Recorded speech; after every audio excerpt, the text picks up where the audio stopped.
Ang kwento ni Tomby. Ang kwentong ito ay hango sa totoong buhay. Mula ito sa isa nating tagapakinig na itago na lang natin sa pangalang Chito. Walang eksaktong taon. Donsor, Sorsogon. Ang sabi nga ng nakararami, hindi lahat ng bagay sa mundong ito ay nakita at naranasan na ng mga tao. May iilang pangyayari sa paligid natin na hindi mo aakalaing nangyayari pala. Ito ang karanasan ko. Itago po ninyo ko sa pangalang Chito. At ang kwentong ito ay tungkol sa aking tiyuhin na itago na lang natin sa pangalang Panggong. Lumaki po ko sa syudad. At syempre, nakasanayan ang buhay sa lansangan. Sa totoo lang, pariwara ang buhay ko bilang binata. Sa edad na 17, pinadampot ako ng mga magulang ko para dalhin sa Boys Town. Gawa ng lumaki akong delinkwente. Hindi naman sa may galit ako sa mga magulang. Pero hindi mo rin ako masisisi. Dahil palaging abala ang mga ito sa kanilang negosyo at laging kasama ko sa bahay ang katulong namin at isang aso. Simula pagkabata, hindi ko naranasang lumabas kasama ang mga magulang ko. Mas madalas ko pang kasama si Yaya kaysa sa nanay ko. Kaya naman mas malapit ang loob ko sa kanya. Sa tuwing may mga programa sa paaralan na kailangan ng magulang, si Yaya ang pumupunta. At kahit pa nang nagtapos ako ng sekundarya, si Yaya pa din ang nagsabit sa akin ng medalya. Hindi naman po sa pagbubuhat ng bangko. Kahit papano, may laman din naman ang utak ko. Sa katunayan, nasa honor roll po ako simula elementarya. Saka na lamang napariwara ang buhay ng mga panahong nag-aaral na ako sa kolehiyo. Kung bakit ko kinikwento ang lahat ng ito, simple lang. Dahil ito ang naging dahilan kung bakit naranasan ko ang isang pangyayari na lubusang nakapagpabago sa aking buhay. Nang mga panahong ito, kasalukuyan akong nasa Boys Town. At kagaya ng sinabi ko, walang pakisakin ang mga magulang ko. At kagaya ng dati, si Yaya pa din ang sumulo sa akin. Alam mo iho, parang nagsasawa na akong makita kang pabalik-balik dito sa Boys Town. Bakit hindi ka nalang pumunta sa probinsya? Wika ni Yaya Elena. Ano naman pong gagawin ko dun, Yaya? Alam mo naman na hindi ako sanay mamuhay sa probinsya eh.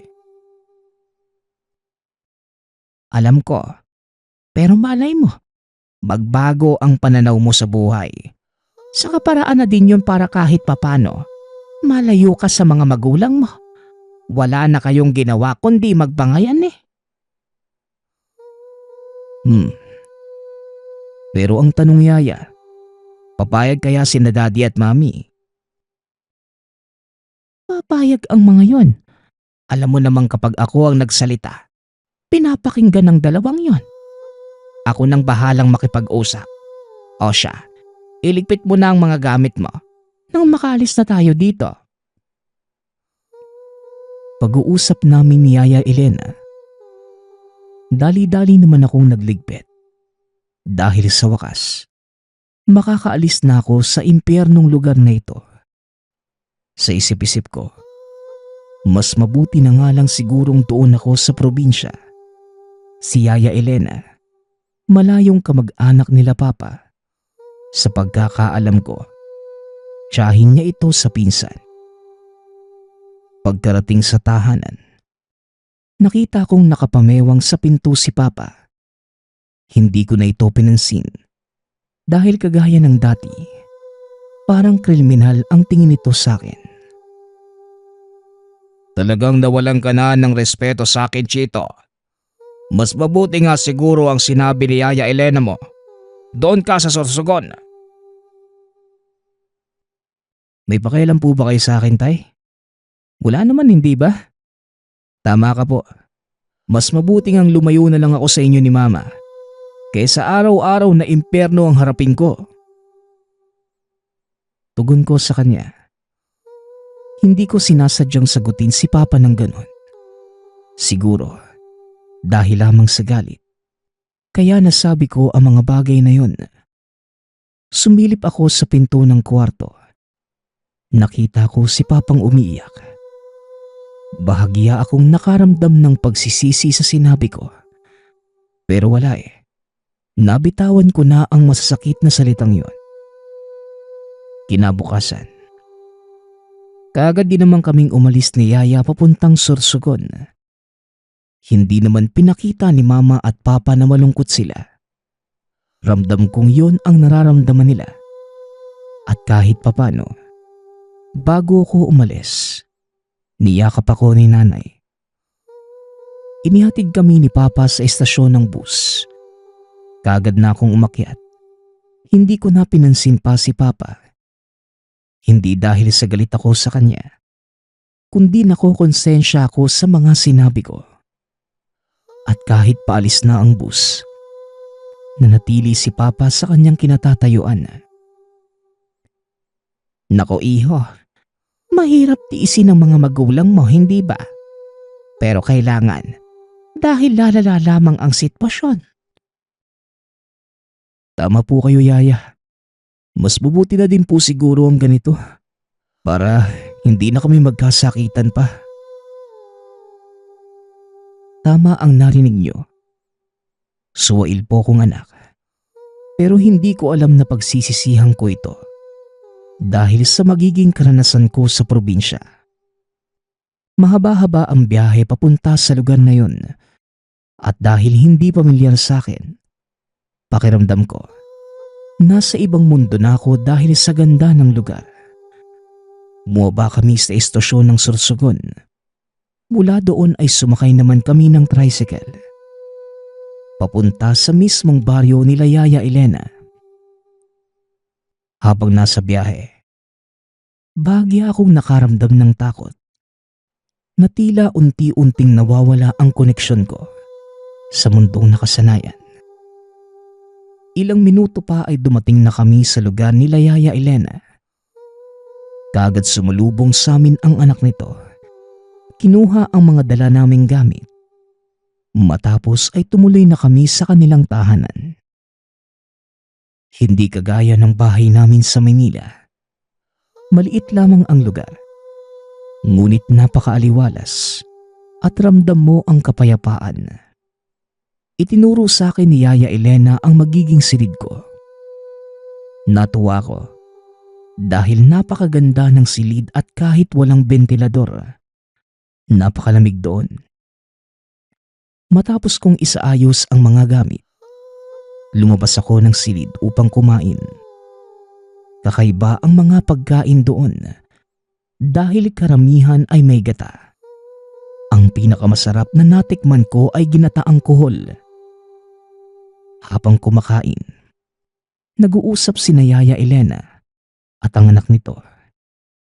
Hindi ko maintindihan ang kanilang sinasabi dahil lokal na dialekto ang kanilang ginagamit.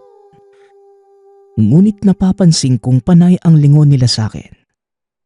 Tila may kung anong sinasabi ang anak niya na ako ang pinatutungkulan. Matapos ang kanilang pag-uusap ay kagad ding umalis ang binata. Ay Yaya, ano po yung sinasabi ng anak nyo? Parang ako po yata yung pinag-uusapan nyo kanina eh. Wala naman iho. Bilisan mo na dyan at na makapagpahinga ka na. Mamaya may pupuntahan tayo. Tugon ni Yaya Elena. Kinahapunan, inaya ako ni Yayang maglakad-lakad. Inikot namin ang baryong tinitirhan nila. napansin kong tila pailalim ang tingin ng mga tao sa amin, lalo na sa anak ni Yaya. Hindi ko alintana ang mga tao dahil naaaliw ako sa mga tanawing nasa paligid. Humihinto si Yaya sa mga kakilala niya at nakikipag-usap sandali. Matapos ay nagpapatuloy kami sa paglalakad hanggang sa marating namin ang bahay ng anak niyang si Panggong. Bagaman binata lang ito, mas pinili niyang bumukod sa mga kapatid. May sarili itong lupang sakahan at mga alagang kalabaw. Ang tinitirahan nito ay sakop na ang kabilang baryo. Tumigil kami sandali sa tahanan nito upang kumain ng buko. At habang naroon kami, nagkwento si Panggong tungkol sa lugar na tinitirahan. Alam kong hindi ka maniniwala sa sasabihin ko, pero ang baryong ito, kuta ng mga aswang Chito. Kaya huwag kang pupunta dito nang hindi ako kasama. Wika ni Panggong. Medyo natatawa ako, pero hindi ko pinahalata dahil seryoso ang mukha ni Panggong. Ano? Aswang mga nakatira dito sa baryo na to? Hindi ba? Halos kalapit lang to ng baryo niyo ni Aya? Tanong ko sa kanya. Oo, Chito. Totoo ang sinasabi ni Panggong. Baryo nga ng mga aswang ang lugar na ito. Pero hindi sila nangangahas na tumawid at manggulo sa kabilang baryo. Ang isa pang dahilan ay ang presensya ni Panggong sa lugar na ito. Bakit naman po sila natatakot kay Panggong? Si Panggong ang nagmana ng kakayanan sa panggagamot ng tatay niya na nooy kinakatakutan din sa lugar na ito. Tugon ni Yaya Elena. Napatingin ako kay Panggong. May dahilan naman talagang katakutan siya ng mga aswang. Dahil bukod sa talagang nakakatakot nitong itsura, ay napakalaking tao din ito. Maya-maya pa, lumapit ito sa amin. May iniabot kay Yaya Elena. Sabihin mo sa kanya na wag itong tatanggalin kung ayaw niyang pag-initan ng mga aswang dito. Wika ni Panggong. Tinignan ko ang bagay na iniabot ni Panggong kay Yaya Elena. Isa itong uri ng kwintas na gawa sa basyo ng bala. Habak ang tawag nila sa bagay na yon. Isinuot naman ito sa akin ng matanda. At matapos ay nagpaalam na kami sa kanyang anak. Yaya, para sa naman po ang kwintas na ito? Para sa proteksyon mo ang kwintas na yan. Kaya wag na wag mong tatanggalin. Kung ano man ang sinabi sa iyo ni Panggong, totoo ang lahat ng yon. Sa mga susunod na araw ay malalaman mo ang sinasabi ko. Tugon ni Yaya Elena. Bahagya akong nakaramdam ng takot na mga sandaling yon. Ngunit mas nangibabaw ang kuryosidad sa mga bagay-bagay doon sa lugar. Pagdating sa bahay ni Yaya Elena, itinuloy nito ang kwento tungkol sa yumaong asawa. Ayon dito, kinilala ang kakayanan ng asawa sa lugar. Simula nang mapatay nito ang itinuturing na pinuno ng baryo ng mga aswang. Simula nun, nanirahan ito sa mismong baryo para mabantayan ang kilos ng mga nakatira doon. Nang mamatay ang matanda, ipinamana nito ang mga kakayanan kay Panggong.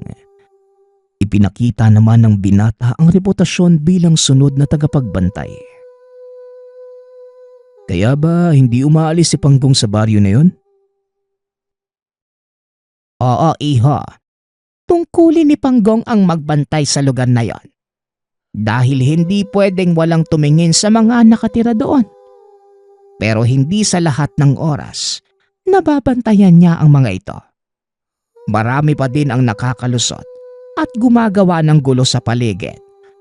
Kaya sinasabi sa'yo ni Panggong na huwag mong tatanggalin ang kwintas na yan. Tugon ni Yaya Elena. Matapos ang pag-uusap na yon, naghahain na ng hapunan si Yaya Elena.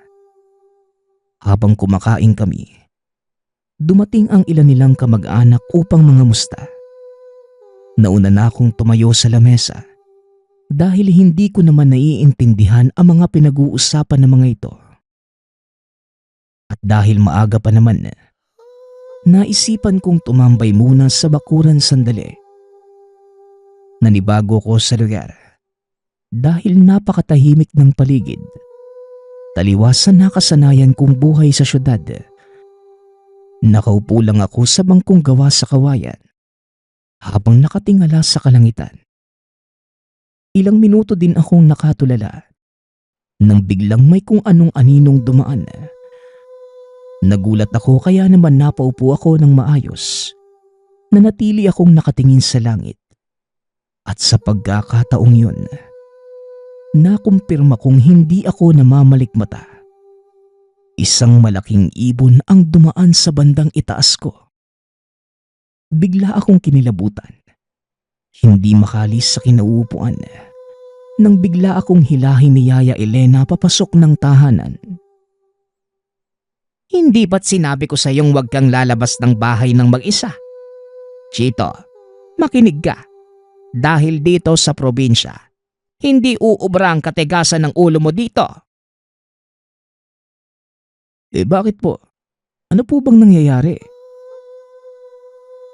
Baguhan ka dito, Chito. Kaya hindi ka makakaligtas sa mata ng mga aswang sa paligid. Nagsisisi na akong isinama kita dito. Tugon ni Yaya Elena. Nakaramdam ako ng takot. Lalo pa nang sabihin ng isa sa mga bisita na hindi titigil ang mga aswang hanggat hindi nila ako nakukuha. Minarkahan ka na ng aswang nung magpunta kayo sa baryo. Kaya hanggat maaari, huwag na huwag kang lalabas ng bahay. Elena, ang mabuti pa sabihan mo si Panggong dahil siya lamang naman ang may kakayanang pigilan ng mga ito. Wika ng isang matanda na nagngangalang Manggoryo. Delikado na kung ipapatawag pa natin si Panggong sa ganitong oras ng gabi. Bukas na bukas, sasabihin ko sa kanya ang nangyari. Pag-uusap ng mga ito, nanatili ang mga kalalakihan sa bahay ni Yaya Elena para magbantay. Natatakot ang mga ito sa nangyari dahil ayon sa isa sa mga kalalakihan, kung hindi napansin ni Yaya na nasa labas ako, malamang pinagsasaluhan na ng mga aswang ang katawan ko. Sige na, Chito. Matulog ka na at kami na ang bahala dito.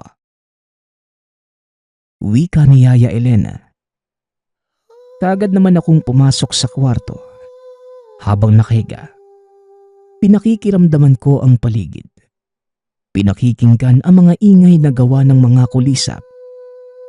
Hindi ko na malayang nakatulog na pala ako. Kinabukasan, ginising ako na mabangong amoy ng nilagang saging. Magandang umaga sa'yo, Chito. Halika na at luto na ang nilagang saging. Kumain ka na at may pupuntahan ulit tayo. Wika ni Yaya Elena. Napakunot naman ang noo ko sa sinabi ni Yaya. Tila ipinapain ako sa kapahamakan. Yaya, alam mo naman na kamunti ka na akong pagpestahan ng mga aswang kagabi, di ba? Bakit aalis na naman tayo? Tanong ko sa kanya. Oo, Chito. Alam ko. Kaya nga tayo aalis. Para pumunta sa kabilang baryo at ipakita sa kanilang hindi kanila pwedeng galawin. Sige na, bilisan mo na ang pagkain. Nag-aantay na si Panggong sa labas. Tugon ni Yaya Elena. Matapos kong kumain ng ilang pirasong saging, dali-dali na din akong nagbihis. Pagkalabas ng tahanan, naroon na nga si Panggong. Inantay lang naming matapos mag-ayos si Yaya Elena at kagad ding tumuloy sa aming destinasyon. Medyo kinakabahan ako sa pupuntahan namin, pero naroon din yung pagkamangha dahil iniisip ko kung ano ang maaaring mangyari. Pagdating namin sa kabilang baryo, ilang minuto pa ay narating na namin ang tahanan ni Panggong. Panandaliang kaming nanatili doon dahil kailangan akong kausapin ng anak ni Yaya. Tanggalin mo ang binigay ko sa iyong habak. Maglalakad ka sa baryo kasama si nanay at hayaan mong lapitan ka ng mga tao doon. Huwag kang mag-alala. Nakasunod ako sa inyo. Wika ni Panggong. Hindi ko lubos maintindihan ang gustong gawin ni Panggong. Pero dahil gusto ko ding malaman, sumang-ayon na lamang ako. Matapos ng pag-uusap namin, lumabas ako ng bahay. Nagsimulang maglakad papasok sa baryo. Nasa bandang bukana ang tahanan ni Panggong. Medyo malayo pa ito sa mismong karamihan ng mga kabahayan. Habang papalapit ako sa mga ito, napapansin kong nagtitipon-tipon ang mga tao. Isa-isang humahawak sa akin ang mga ito. Ang ilan ay nakangiti, na tila nasisiyahan na naroon ako. Ang ilan naman ay mahinang umaangil, habang tumutulo ang laway. Dahilan para unti-unti akong kabahan. Bago pala kami umalis, binilinan din ako ni Panggong na wag lilingon sa likod. Kaya tuloy-tuloy lamang ako sa paglalakad. Ngunit may isang lalaking biglang humila ng kamay ko. Nanlilisik ang mga mata nito na tila gusto kong lapain. Hindi nga ako nagkamali dahil ilang sandali lang ay sinubukan nitong kagatin ang kamay ko. Ngunit isang malakas na suntok ang dumapo sa pisngi ng lalaki. Dahilan para sumubsob ito sa lupa. At nang makatayo, tila asong nabahag ang buntot na pumasok sa tahanan. Hindi ko din maipaliwanag kung para saan ang ginawa ni Panggong. Ngunit kalaunan, ipinaliwanag niya din ang mga bagay-bagay sa akin. Ayon sa kanya, ang dahilan kung bakit hindi ako pwedeng lumingon sa pinanggalingan ko, yun ay dahil maaari kong makita ang totoong anyo ng mga nilalang na nakapaligid sa akin. Ikalawa, ginagawa nila ito bilang bahagi ng ritual ng pagkilala sa akin ng mga aswang. Inakala ko na magiging maayos na ang lahat. Ngunit sinabi ni Panggong na bukana pa lamang ng baryo ang aming nadaanan. Nakikita mo ba ang tumpok ng mga bahay na yon? Doon tayo talagang pupunta. At uunahan na kita, Chito. Gutom na ang mga taga roon. Wika ni Panggong. Paano kaya kung hindi na tayo tumuloy papunta doon, Panggong? Mukhang delikado. Baka mapahamak lang tayo. Wika ni Yaya Elena. Magtiwala lang po kayo sa akin, Nay. Walang mangyayari sa alaga ninyo. At isa pa, ito na ang pagkakataon para magamot ang kuryosidad ng binatang to. Muling wika ni Panggong. Hindi na ako nagsalita. Dahil na mga sandaling yun, nagsisimula ng mga tug ang mga tuhod ko. Pero tumuloy pa din kami sa pagpasok sa mismong baryo. Bigla akong kinilabutan nang makita ang mga nakasabit na buto ng tao sa atangan ng bahay. Ang mga matatandang nakaupo sa gilid ng daan, tila asong naglalaway habang nakatitig sa akin. Pero sa isip-isip ko, dito ko lang naranasang maging sentro ng atensyon. Pero hindi ito ang gusto ko dahil nakatitig sa akin ang mga tao. At tingin nila sa buo kong katawan, marahil ay naglalakad na piraso ng hamon. Natanong ko din ang sarili ko kung ano ba tong lugar na pinuntahan ko. Hindi ko akalaing makakakita ako ng mga taong kumakain ng kapwa-tao. Naputol ang pagmumuni-muni ko nang biglang may sumigaw sa bandang unahan. Sunod-sunod na naglabasan sa mga tahanan. Mga walang saplot na tao, mapababae man o lalaki. Gumagapang ang mga ito sa daan, papunta sa aming kinatatayuan. Humarang si Panggong sa harapan ko at isa-isang pinagsusuntok ang bawat lalapit. Ang pinagtataka ko, bakit hindi ginagalaw ng mga taong yon si Panggong? Alam ko naman na may minana itong kakayanan mula sa tatay niya. Pero hindi pa din sapat na dahilan yon para masagot ang mga katanungan ko. Napaatras ang mga aswang sa tuwing aambahan sila ng suntok ni Panggong na tila mga batang takot mapalo. Chito, kaya pa ba ng puso mo? Huwag kang mag-alala. Malapit na tayo sa aswang nakamuntikang dumagit sa'yo kagabi. Wika ni Yaya Elena. Naglakad kami ng ilang metro. Narating ang isang maliit na kubo. Nakaupo doon ang isang lalaking may hawak na palakol. Romulo, alam mo naman na siguro ang dahilan kung bakit ako naparito. Wika ni Panggong. Nagulat ako dahil biglang kinumpronta ng binata ang lalaking tinawag niyang Romulo. O bakit, Panggong? Bawal na ba akong bumisita sa tahanan ng ating panauhin? Hindi ba't may kasunduan tayong hindi kayo makikialam sa mga tao? Bakit parang binabaliwala niyo ang pinag-usapan niyo ni tatay?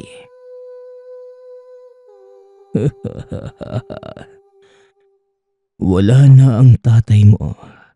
Sa palagay mo, susundin pa din ba ng mga kasamahan ko ang kasunduang yon? Hindi mo ba napapansin?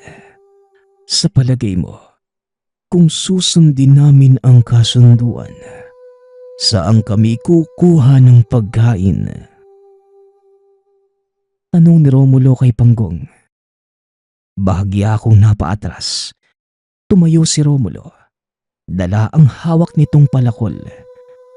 Naglakad papunta kay Panggong na nooy walang reaksyon ang muka.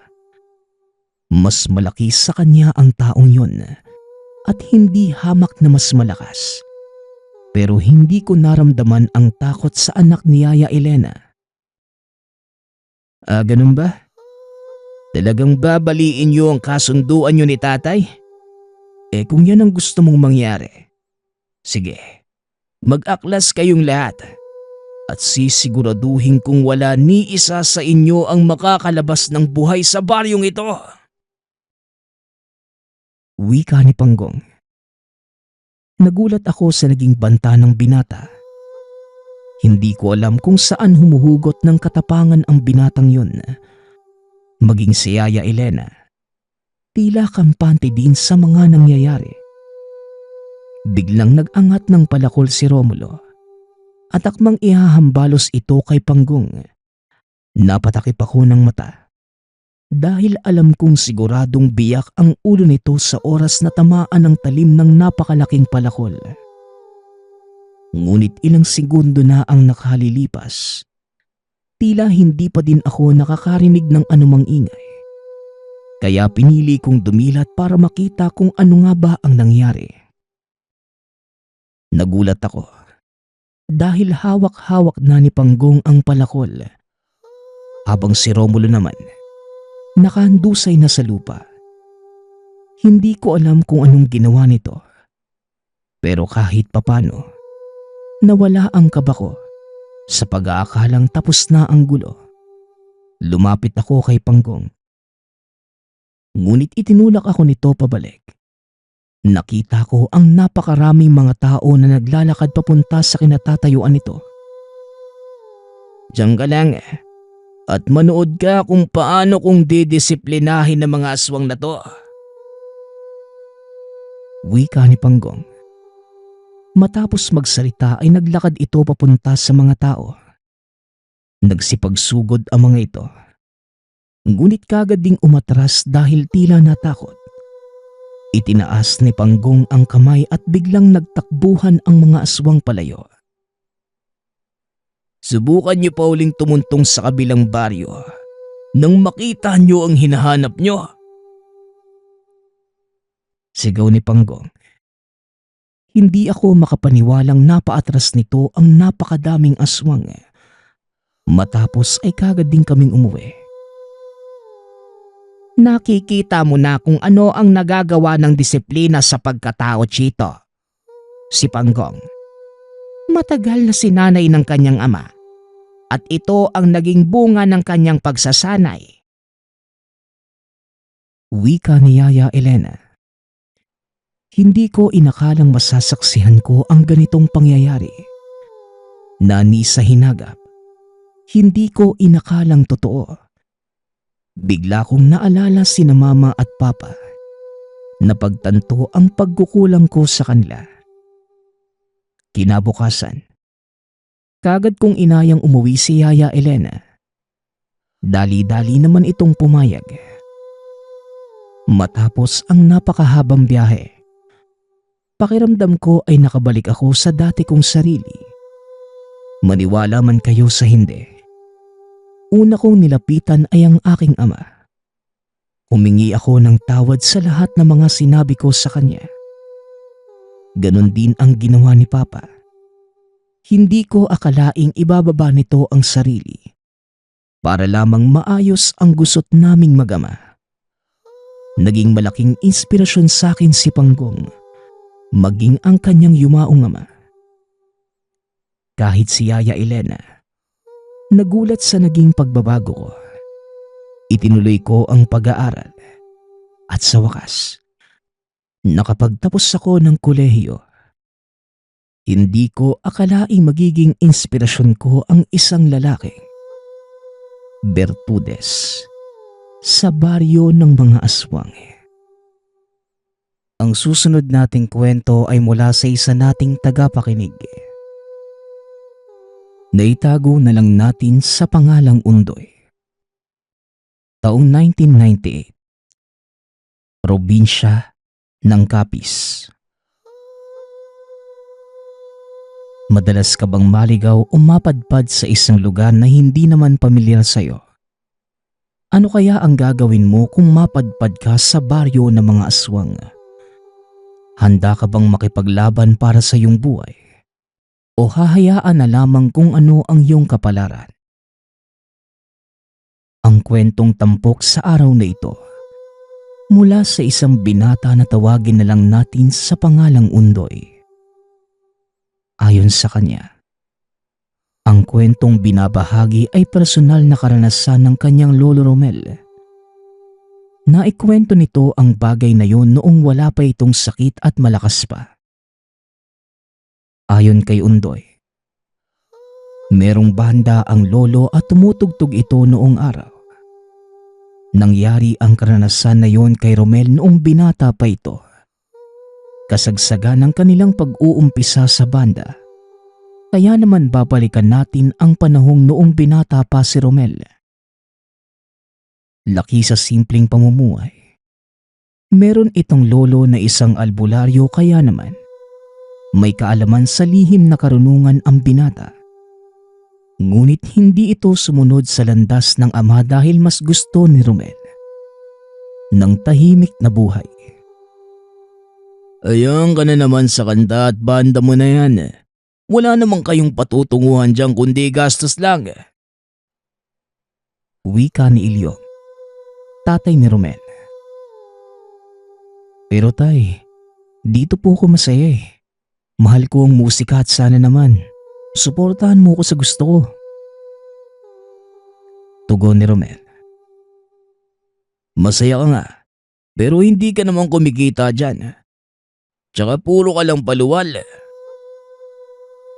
Muling wika ng ama. Malalim na napabuntong hininga si Romel at napailing na lamang. Wala naman halaga ang pera sa akin tay. Ganun din naman kayo ni Lolo, di ba? Nanggagamot kayo kahit walang bayad o kapalit? Sandaling natahimik si Tatay Ilyong sa sinabi ng anak at kagad sinagot si Romel. Kami may katuturan ng aming ginagawa. Nakakapagpagaling kami. Ang banda-banda mo, anong dulot niyan? Sayang naman ang tinuro namin sa iyo kung hindi mo gagamitin. Ito po ang gusto ko, Tay. At hindi niyo na ho ako mapipigilan doon. Pareho kayo ng kaibigan mo si Olga. Naturingang mga anak ng antingero at manggagamot. Pero walang pagpapahalaga. Hindi ko na alam pa ang gagawin sa'yo. Ito po ang pinili naming landas. Na sana naman ho, suportahan niyo. Huling wika ni Romel. Hindi naman sumagot pa si Tatay Ilyong sa sinabi ng anak. Sa totoo lamang, ayaw ng ama na magbanda si Romel dahil nais nitong sumunod sa kanyang yapak ang anak. Ngunit tila walang plano ang binata na sundin ang mga payo. Mas pinili ni Romel ang kagustuhan kesa sa mga sinasabi ng ama at lolo. Gayunpaman, kahit na hindi pabor si Ilyong sa nais ni Romel, wala na itong nagawa kundi ang suportahan na lamang ang anak sa gusto nito. Isang araw, nagkaroon ng piyesta sa lugar. Kagad na naimbitahan ang magkakaibigan upang tumugtog. Chance na natin to para ipakita sa mga magulang natin kung gaano kasaya ang pagtugtog ng musika. Wika ni Olga. Tama ka, Olga. Pagod na ako masabihan ng kuya ko na wala raw ako mararating sa pagtugtog sa banda eh. Dagdag pa ni Elmo. Kahit ako, palagi na lang minamaliit ng mga pinsan ko. Kesyo hanggang pangarap na lang daw ako. Nakakainis, di ba? Wika ng isa pang kaibigang si Dimple. Habang si Romel naman, tahimik sa isang sulok at hindi ito nakikisabay sa mga kaibigan. Gawin natin to para sa ating sarili, hindi para sa kanila. Parang pinapakita lang natin sa kanila na tama sila ng iniisip eh. Basta dating gawi pa rin ha. Dapat masaya. Sulitin natin ang oras na meron tayo habang umaawit sa harap ng maraming tao. Wika ni Romel. Darating ang pamilya ko mamaya. Manonood sila kaya galingan natin ha. Wika ni Olga. Aba oo naman. Dumating man sila o hindi, gagawin natin ang lahat para maging maganda ang pagtatanghal natin. Maliwanag ba? Tugon ni Romel. Tumango naman ang mga ito at kagaya ng kanilang pinag-usapan. Kumanta ang mga ito. Marami ang nasiyahan sa kanilang pagtatanghal. Matapos ang pag-aawit ng banda, nilapitan ang mga ito ng isang babae. Ako nga pala si Marimar. Dayo lang ako dito pero nagustuhan ko ang pagkanta ninyo. Sinabihan ako ng mga kasama ko na lapitan kayo para ipaalam na iniimbitahan namin kayo na umawit sa piyesta sa aming lugar. Kung pwede kayo. Wika ni Aling Marimar. Nagkatinginan ang magkakaibigan. Natuwa dahil sa wakas, may nakapuna na sa kanilang talento. Tanggapin na natin yan. Sayang naman yung racket tsaka kikitain natin. Wika ni Elmo. Narinig mo naman ang sagot ng mga kaibigan ko, no? Pupunta po kami. Pero paano po pala kami pupunta doon? Hindi naman namin kabisado eh. Tanong ni Romel. Ngumiti ang babae sa tanong ng binata. Aba syempre, ituturo ko sa inyo. Bale sasamahan ko kayo. Nga pala, sa makalawa na yon ha? Aasahan ko kayo. Heto nga pala ang numero ko. I-text nyo na lamang ako riyan.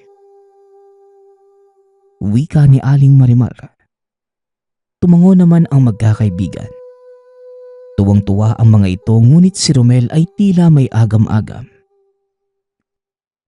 Teka, wala ba kayong napansin doon sa babaeng lumapit sa atin kanina? Tanong ni Romel. Napakunot ang noo ng mga ito. Ngunit mabilis na sumagot si Olga. Oo nga, napansin ko kanina na parang may kakaiba sa kanya. Hindi ko lang masabi kung ano yon. Tugon ni Olga. Baka pagod lang yan. Magpahinga na tayo. Bukas mag-e-ensayo tayo, ha? Wika ni Dimple. Tama si Dimple. Wala naman kaming napuna na kakaiba kay Aling Marimar eh. Dagdag ni Elmo. Napabuntong hininga ang dalawa at nagtataka dahil sila lamang ang nakaramdam ng bagay na yun. Nakapagtataka lang dahil dalawa kami ni Romel ang nakapansin. Hindi kaya may kakaiba talaga sa kanya? Wika ni Olga. Hayaan mo na. Baka tama naman sila Elmo. Dahil lang to sa pagod tsaka nagugutom na rin ako eh. Tugon ni Romel. Siguradong gutom lang yan. Kaya kung ano-anong naiisip ninyo, kain na lang tayo ng lugaw. Mungkahi ni Dimple. Napangiti ang magkakaibigan sa sinabi nito. Kagad nagpunta ang mga ito sa lugawan. Kumain sila at nagkwentuhan patungkol sa kanilang plano. Alam mo, kapag sikat na tayo, gusto kong makapagpundar ng sarili nating sasakyan para hindi na natin kailangan mag-arkila pa. Wika ni Elmo. Ipagdasal natin na sana sunod-sunod na yung racket natin ang sa ganun. Matupad yung mga nais natin, oh. Tsaka sana maraming kumuha sa atin. Wika ni Romel. Yan ang kailan. Mukhang kapag hindi pa tayo naging sikat at kumita, malamang sa malamang, ipagpapatuloy ko na lang ang pagiging babaylan. Wika ni Olga. Pinulong lamang nito ang salitang babaylan. Napakunot ang noo ng mga kaibigan nito. Ayaw mo nga nun, di ba? Bakit yun ang gagawin mo? Kung sakaling hindi maging maayos itong banda natin. Tanong ni Elmo. May iba ba akong pagpipilian? Wala naman akong magagawa. Tugon ni Olga. Ako rin eh. Baka kagaya ni Olga. Sumunod na lang ako kay tatay. Yun din naman yung matagal na nilang gusto eh. Bakit ba ganyan ang sinasabi ninyo? Hindi ba pwedeng maging positibo kayo? Di ba nga, may pupuntahan pa tayong pestahan sa susunod na linggo? Oo nga. Malay nyo dahil doon, may magbukas na bagong oportunidad sa atin. Wala naman masamang mangarap, di ba? Tsaka libre lang naman yun. Dagdag ni Elmo. Natawa naman ang mga ito sa sinabi ng binata. Nagpatuloy na lamang sa kanilang pagkain. Matapos ang araw na yon, nag-ensayo ang mga ito at hindi nagpabaya sa pagsasanay. Ano ba naman yan anak? Palagi ka namang wala dito sa bahay ah. Ano ba yung pinaghahandaan ninyo? Halos hindi na kita nakakasabay na kumain. Wika ni Tatay Ilyong. Natahimik naman si Romel sa sinabi ng ama. Totoo naman ang sinasabi nito. Halos wala na siyang oras sa pamilya. Pasensya na tay ah. Abala lang po talaga ako tay sa paghahanda sa darating na piyesta. Tugon ni Romel. Napakunot ang noo ni Tatay Ilyong sa sinabi ng anak. Naghahanda? Piyesta? Saan namang lugar? Ikaw Romel ah, mag-ingat-ingat ka sa kakadayo sa ibang lugar. Babala ni Tatay Ilyong. Napakamot naman sa ulo si Romel. Sa totoo lang na mga oras na yun, nagmamadali na ito ngunit naharang pa siya ng ama. Wala naman pong mangyayari sa akin, Tay. Tsaka alam ko naman po ang gagawin ko eh. Tugon ni Romel. Napabuntong hininga na lamang si Tatay Ilyong sa sinabi ng anak. Kahit na, hindi mo masasabi kung ano ang mangyayari. Isa pa hindi mo man lang sinabi sa akin ng tungkol dyan. Kasi naman, Tay, hindi ka rin naman interesado kahit pa ikwento ko sa'yo. Anak, syempre pagdating sa bagay na yan, gusto ko alam ko. Lalo na't baka mapahama ka. Paano kung may mangyari sa'yo na masama? Paano ko yun malalaman? Tanong ni Tatay Ilyo. Natigilan naman si Romel. Hindi nito inaakala ang sasabihin ng ama. Ano bang sinasabi mo, Tay? Hindi naman ako mapapahamak sa gagawin namin eh. Kakanta lang po kami sa isang pestahan. Yun lang. Tsaka matanda na po ako. Kaya ko na ang sarili ko. Wika ni Romel. Natahimik naman ang ama. Kinuha nito ang punyal sa tagiliran. Maging ang isang medalyon at inabot yon sa anak. Kung ganon, isuot mo itong medalyon. Himasin mo lamang yan kapag nasa panganib ka at darating ako kagad. Magagamit mo rin ang punyal na ito bilang proteksyon sa kahit na sino. Mapatao man o kakaibang nilalang. Wika ni Tatay Ilyong. Natahimik si Romel. Hindi nito maunawaan ang kinikilos ng ama. Tay, nagtataka lang ako sa kinikilos mo. Hindi ka naman ganyan ah. May nangyari po ba? Bigla ka na lang naging maalalahanin eh. Tanong ni Romel.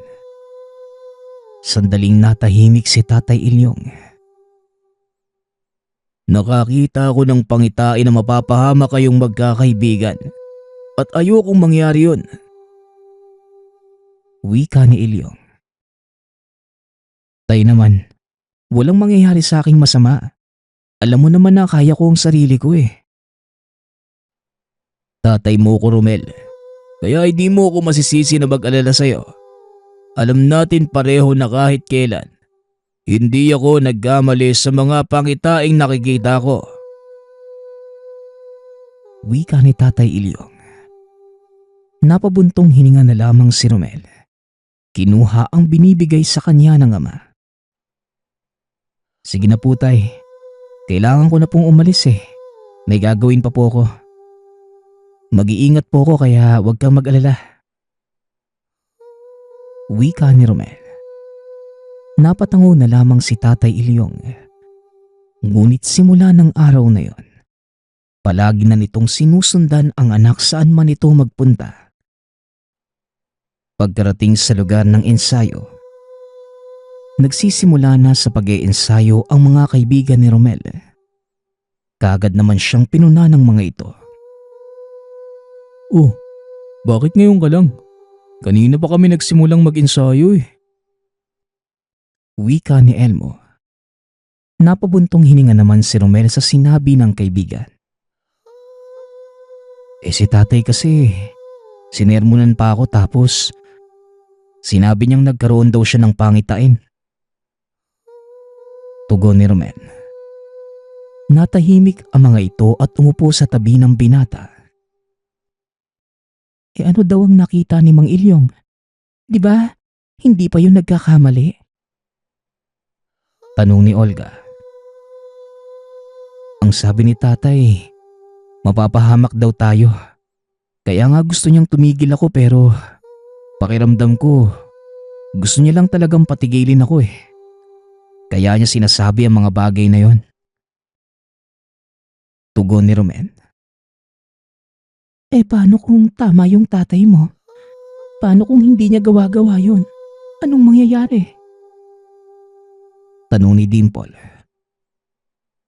Huwag na kaya tayong tumuloy. Baka mamaya mapahamak nga lang tayo. Wika ni Olga. Nahihibang na ba kayo? Nakuuna tayo kay Aling Marimar. Kaya hindi na tayo pwedeng umatras pa. Tama si Elmo eh. Tsaka hindi naman natin alam kung nagsasabi ba ng totoo si tatay. Hayaan na lang natin yun. Ituon na lang natin ang atensyon sa pag-iensayo. Wika ni Romel. Natahimik ang mga kaibigan nito at pinagpatuloy na lamang ang kanilang nasimulan. Inalis naman ng binata sa isipan ang mga sinabi ng ama at tinuon na lamang sa ibang bagay ang isipan. Naging maayos ang pag-iensayo ng mga ito at naging masaya sila sa kanilang ginagawa. Hanggang sa dumating na ang araw na pinakahihintay ng mga ito. Ngunit bigla na lamang hindi nagpakita sa kanila si Aling Marimar. Kaya naman nagtaka ang magkakaibigan. Di ba, ngayon yung sinabi ni Aling Marimar, pero bakit hindi siya sumasagot? Tanong ni Elmo. Baka naman abala lang o kaya may importanteng ginagawa. Huwag niyo na lang tigilan sa pagtawag.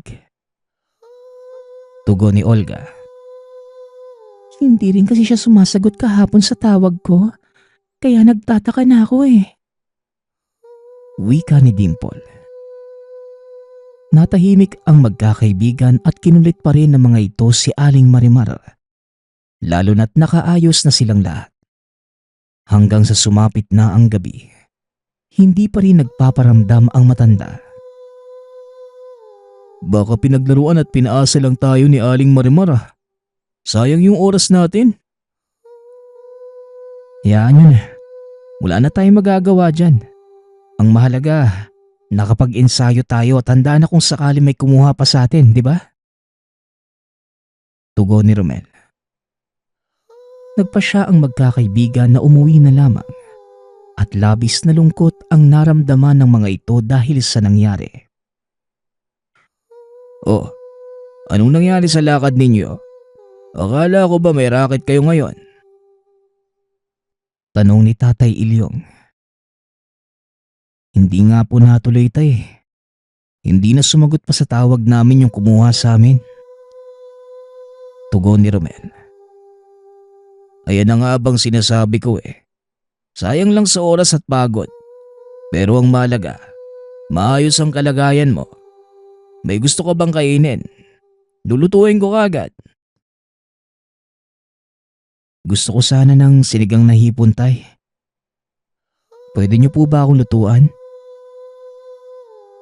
Aba syempre naman. Magpahinga ka muna riyan at ipagluluto kita. Tugon ni Tatay Ilyong. Nagtataka naman si Romel sa kinikilos ng ama. Ngunit hindi na lamang niya ito pinunapa dahil naisip ng binata na maaaring namiss lamang siya nito. Habang nagluluto, nakikipagkwentuhan sa anak si Tatay Ilyong. Alam mo tay, naninibago talaga ako sa'yo. Hindi ka namang ganyan eh. Wika ni Romel. Natahimik si Tatay Ilyong sa sinabi ng anak. Sa totoo lang, nangangamba ang lalaki na mawala sa kanyang anak. Kaya naman lahat handa nitong gawin para lamang masulit ang sandaling kasama niya ito. Masama pa rin ang kutob ng lalaki, kaya naman nag-aalala ito para sa anak. Lalo na't hindi naman nagsasabi sa kanya si Romel. Ayaw mo bang ganito ako anak? Gusto ko kasing mapalapit sa'yo eh. Alam kong hindi buong puso na masusuportahan kita sa gusto mong pagbabanda.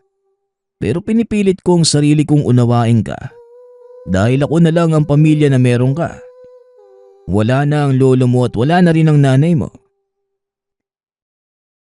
Tugon ni Tatay Ilyong. Bahagya namang naluha si Romel sa sinabi ng ama. Kaya naman tumayo ang binata at niyakap ng napakahigpit si Tatay Ilyong. Salamat tay ha. Dahil kahit papano, sinusubukan mong intindihin ako. Kahit na palagi na lang kitang sinusuway. Masaya ako dahil kahit papano, nagiging magkasundo na tayo. Wika ni Romel. Napangiti si Tatay Ilyong sa sinabi ng anak. Anak, pwede bang huwag ka nang maglihim pa sa akin? Wala nang sikreto sa isa't isa at maging bukas tayo pareho. Wika ni Tatay Ilyong. Pinunasan ni Romel ang luha sa pisngi.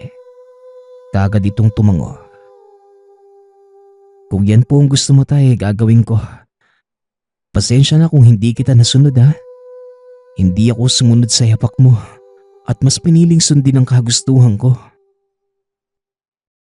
Wika ni Romel. Napangiti si Tatay Ilyong. Sabay na kumain ang mag-ama. Matapos ang pag-uusap na yon, naging bukas na ang dalawa sa isa't isa. Makalipas nga ang 1 linggo. Tumawag si Aling Marimar sa magkakaibigan. Sinundo ang mga ito sa kanilang baryo. Akala ko ho, hindi na ninyo kami kukunin na tumugtog. Wika ni Olga. Nako, pasensya na't hindi ko kayo nasabihan. Nagkaroon kasi ng problema tapos nasira pa itong cellphone ko. Hindi rin ako nakapunta dito dahil inayos namin ang kaguluhan sa amin. Pero maayos naman na, kaya tuloy na ang piyesta. Tugon ni Aling Marimar. Yun akala ko masasayang na yung pagsasanay namin. Hindi naman pala. Wika ni Elmo. Napangiti ang matanda at ng araw na yon. Nagpaalam na sa kani-kanilang pamilya sila Romel. Ngunit ng araw ding yon, wala si Tatay Ilyong sa kanila dahil dumayo ito sa kabilang baryo para manggamot. Kagad na umalis ang magkakaibigan, lalo na't minamadali sila ni Aling Marimar. Bumiyahe ang mga ito at sagot pa ng matanda ang sasakyan ng magkakaibigan. Ngunit habang nasa biyahe, nakaramdam ng hindi maganda si Olga at Romel. Pakiramdam nila, merong mali ngunit hindi na lamang nila yon pinagtuunan ng pansin dahil masaya ang mga ito na tutugtog na sila. Makalipas ang ilang oras na biyahe, bigla na lamang nasira ang sasakyan ng mga ito. Kaya naman tinignan nila Romel ang sasakyan ngunit napagtanto nilang sumabog ang gulong. Teka, anong gagawin natin? Malayo pa po ba yung baryo nyo, Aling Marimar? Tanong ni Romel.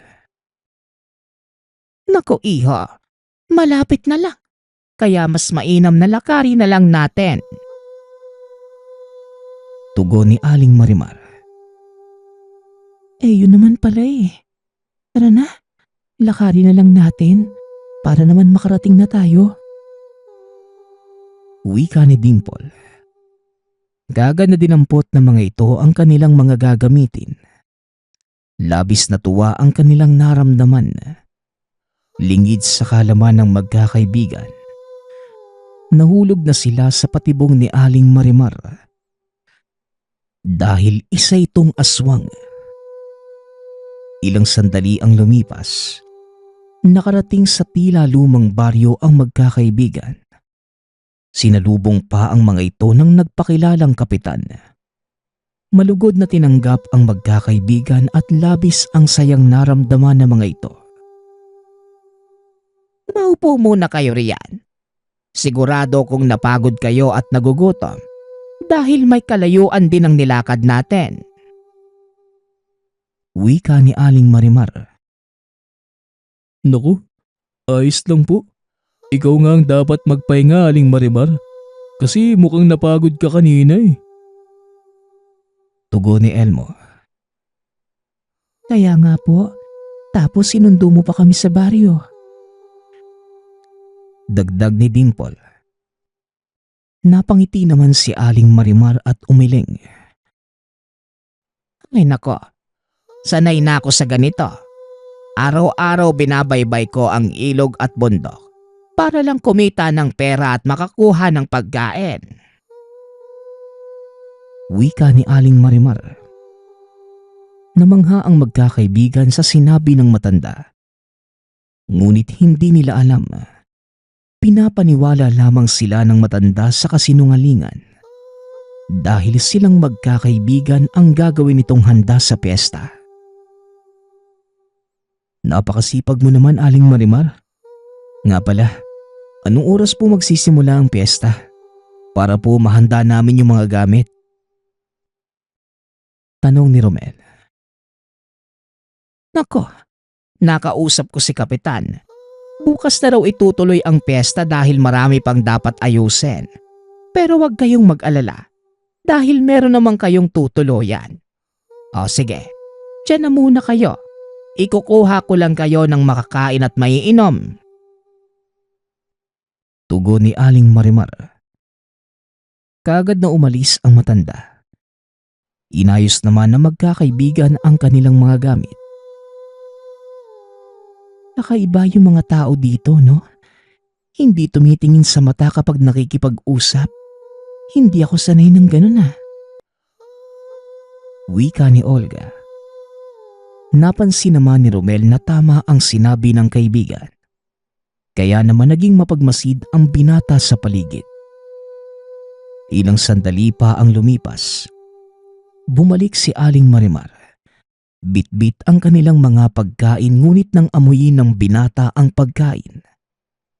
Para bang hindi ito komportable kaya naman nag-alinlangan ito.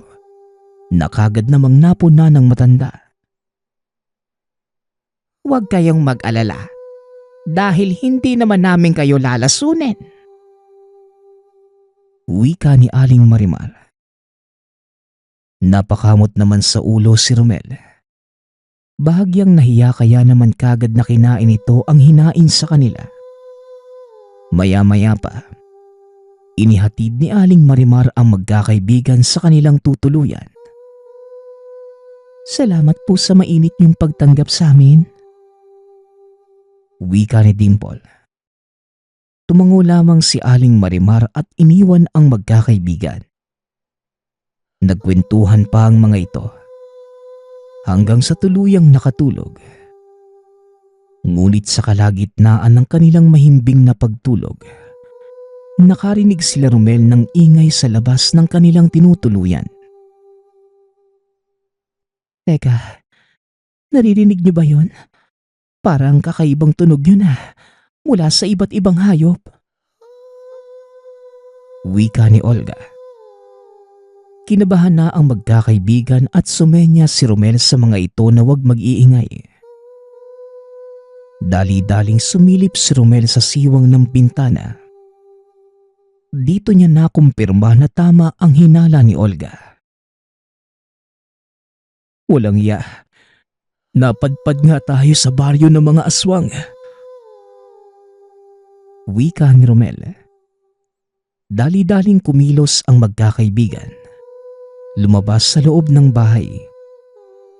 Kagad naman silang nakita ng mga aswang. Kaya naman walang nagawa ang mga ito, kundi lumaban sa mga nilalang. Mabuti na lamang suot ni Romel ang medalyon na bigay sa kanya ng ama. Kagad niya itong hinimas. Ginamit ng binata ang punyal na palaging dala at nilabanan ang mga aswang. Ito na yata ang sinasabi ng tatay mo, Romel. Dapat nakinig tayo sa kanya. Ano nang gagawin natin? Hindi natin kakayanin ng mga yan. Wika ni Olga. Walang nagawa ang magkakaibigan kundi ang lumaban para sa buhay. Nang mga oras na yon, duguan na ang magkakaibigan.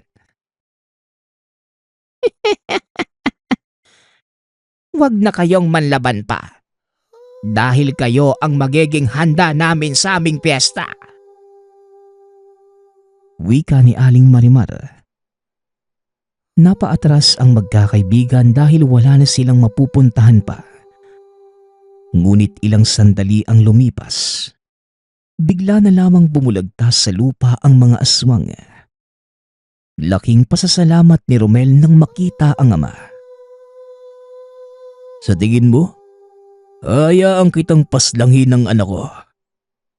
Dadaan ka muna sa akin bago mo mapatay ang anak ko. Sigaw ni Tatay Ilyong. Napaatras ang mga aswang ngunit hindi sila nakatakas sa bagsik ni Tatay Ilyong. Unti-unting namatay ang mga aswang hanggang si Aling Marimar na lamang ang natira. Mabilis na kumilos ang matanda at nakuha nito si Dimple. O sige, lumapit kayo. Dudugutin ko ang puso nitong kaibigan ninyo. Banta ni Aling Marimar. Natahimik si Romel. Nag-isip ng paraan at hindi na pinalipas ng binata ang oras. Inihagis nito ang punyal. Tinamaan sa noo si Aling Marimar. Nabitawan nito si Dimple. Nanginginig ang dalagang yumakap kay Olga. Mabilis namang nag-usal ng orasyon si Tatay Ilyong. Hindi nakagalaw sa kinatatayuan ng aswang. Nilapitan niya ito. Hinugot ang punyal at kagad nilaslas ang leeg ni Aling Marimar. Hindi nagtagal. Nakatakas na sa baryo ng mga aswang ang magkakaibigan. Nakauwi na sila sa kanilang pamilya. Labis na nagpasalamat ang magkakaibigan kay Tatay Ilyong. Naging aral sa kanila ang nangyari. Nang dahil sa karanasan, tinigilan na ng magkakaibigan ang kanilang pangarap na bumuo ng banda. At mas pinili nilang mag-aral ng lihim na karunungan. Kalaunan, naging dalubhasa rin sa lihim na karunungan ang magkakaibigan. Ginawa nila ang lahat ng yun para tumulong sa mga nangangailangan. Nagpapasalamat nga pala ako sa nagpadala ng ating kwento. Naway nagustuhan niyo ang inyong napakinggan. Nagpapasalamat din ako sa lahat ng patuloy na nakikinig at sumusuporta sa ating channel. Naway patuloy niyong suportahan at pakinggan ang ating mga kwento. Hanggang sa muling pakikinig. Paalam.